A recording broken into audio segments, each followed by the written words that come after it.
तो एक्सपर्ट्स के कमाए वाले दमदार शेयर चार्ट के दम पर किन शेयर में एक्शन है, आखिरी के 1 घंटे बचे हैं, तो यहाँ पे बताइए कुणाल, कहाँ पे आपको एक्शन बनता हुआ नजर आ रहा है? पहले एक बहुत ही बढ़िया स्टॉक है जहां पे एक अच्छी खासी मोमेंटम आज के दिन में देखने को मिली है। उतना ही नहीं, आप देखो मूविंग एवरेज के हिसाब से भी सपोर्ट लिया हुआ है। उतना ही नहीं, स्टॉक वीकली चार्ट पे भी एक अच्छे खासे सपोर्ट के साथ ट्रेड कर रहा है। स्टॉक का नाम है टाटा मोटर्स। आज के दिन में 2% के एक मोमेंटम के साथ ये स्टॉक ट्रेड कर रहा है। खरीदारी करके चलने की सलाह रहेगी। 780 का हम यहाँ पे एसएल मेंटेन करके चलेंगे। फिलहाल 808 के अराउंड है। 780 का हम यहाँ पे एसएल मेंटेन करके चलेंगे। टारगेट की बात कर लेते हो तो सबसे पहला टारगेट जो स्टॉक में देखने को मिल सकता है 830 का है। और जैसे ही 830 ब्रेक होगा, ये वन वे डायरेक्शन में हमें 865 तक के भी टारगेट दिखाने के लिए रेडी हो जाएगा। तो टाटा मोटर्स खरीदारी करके चलने की सलाह है 780 के एसएल के साथ।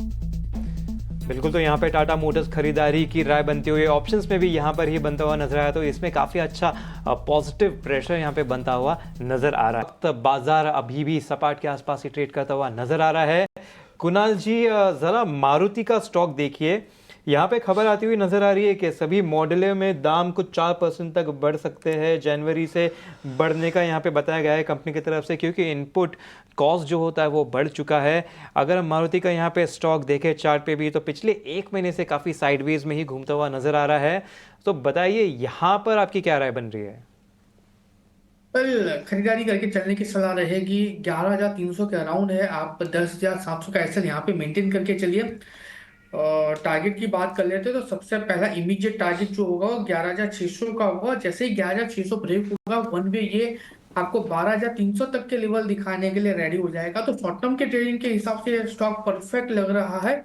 इतना ही नहीं, अगर मैं लॉन्ग टर्म की बात करूं तो लॉन्ग टर्म के हिसाब से भी यहाँ पे एवरेज करके चलना चाहिए। नई पोजीशन बना के चलना चाहिए। मिनिमम 14,000 का टारगेट हमें यहाँ पे आने वाले दिनों में देखने को मिल सकता है। बिल्कुल, तो यहाँ पे आपको सारे लेवल्स दे दिए गए हैं। ऊपर की तरफ 11,600, उसके ऊपर 12,300, उसके ऊपर भी 14,000 तक भी स्टॉक जा सकता है। तो काफ़ी अच्छा यहाँ पे प्लेस होता हुआ नजर आ रहा है। ये बताइए कि यहाँ पे अगर हम इसके टॉप गेनर देखें मिड कैप के, जो कि डिलीवरी है, तो इसमें आज अच्छे कुछ करीबन 6.5% का उछाल होता हुआ नजर आ रहा है। चार्ट पे भी देखें तो कई सेशन से एक साइडवेज कंसोलिडेशन में फंसा हुआ था, वहां से थोड़ा बाहर आता हुआ नजर आ रहा है। मूविंग एवरेज भी देखें तो 20 डीएमए का काफ़ी स्ट्रॉन्ग रेजिस्टेंस ले रहा था, वहां से भी ब्रेकआउट दे चुका है।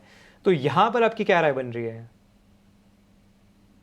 वेल, डिलीवरी की बात कर रहे हैं। फिलहाल 355 के अराउंड है स्टॉक एंड काफी अच्छे लेवल पे है। पिछले जितने भी 3-4 दिनों का जो साइडवेज मोमेंटम था उसका ब्रेकआउट स्टॉक ने दिया हुआ है। इतने नहीं है, आप यहाँ पे बोल सकते हो कि एक marubozu bullish marubozu candlesticks formation बनाई है। और इसके बेस पे आने वाले दिनों में एक अच्छी खासी मोमेंटम का एक्सपेक्टेशन हम लोग रख सकते हैं। वीकली चार्ट की बात करें तो एक बहुत ही बढ़िया सपोर्ट 320-330 के अराउंड है, जो स्टॉक ने पहले भी लिया हुआ था। और वहां से ऊपरी लेवल पे स्टॉक ने 448-450 का लेवल दिखाया था। तो सेम रेप्लिकेट मोमेंटम का एक्सपेक्टेशन प्रेजेंट लेवल से हम लोग रख सकते हैं। खरीदारी करके चलने की सलाह रहेगी प्रेजेंट लेवल पे।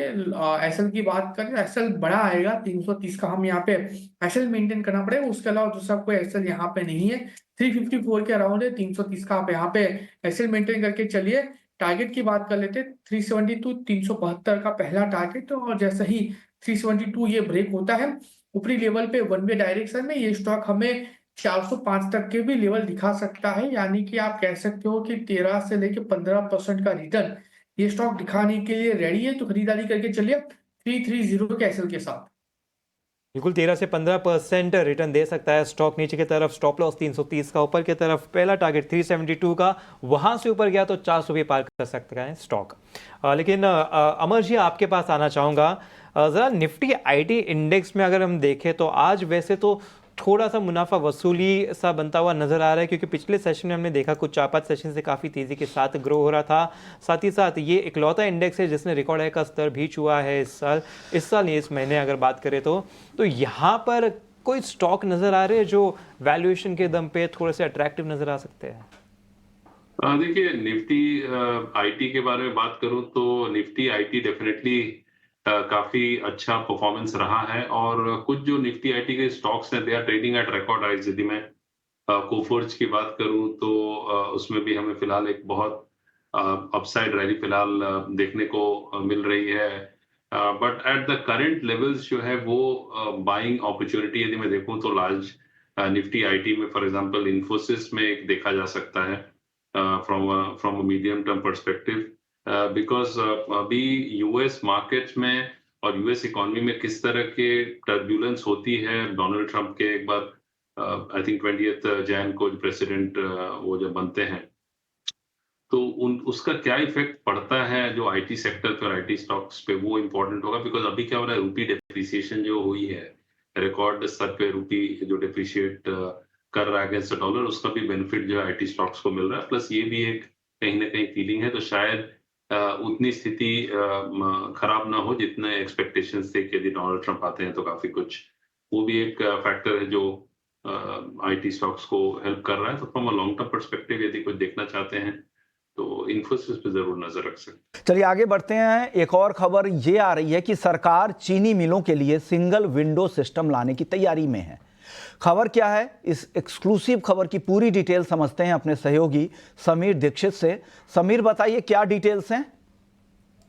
शुगर सेक्टर में पारदर्शिता बनाए रखने के लिए और साथ ही साथ चीनी की कीमतों को नियंत्रित रख करके ग्राहकों को राहत पहुंचाने के मकसद से सरकार अब नेशनल सिंगल विंडो सिस्टम को GSTIN पोर्टल के साथ में इंटीग्रेट करने जा रही है। इस एक इंटीग्रेशन के साथ में सरकार की मंशा यही है कि जो भी शुगर प्रोड्यूसर्स हैं, जो मिलर्स हैं, वो जो शुगर प्रोड्यूस कर रहे हैं उसकी सही जानकारी और जो वो बाजार में बेच रहे हैं उसकी सही जानकारी ये दोनों ही सरकार के पास उपलब्ध हो पाए, क्योंकि दोनों पोर्टल अब इंटीग्रेट हो जाएंगे।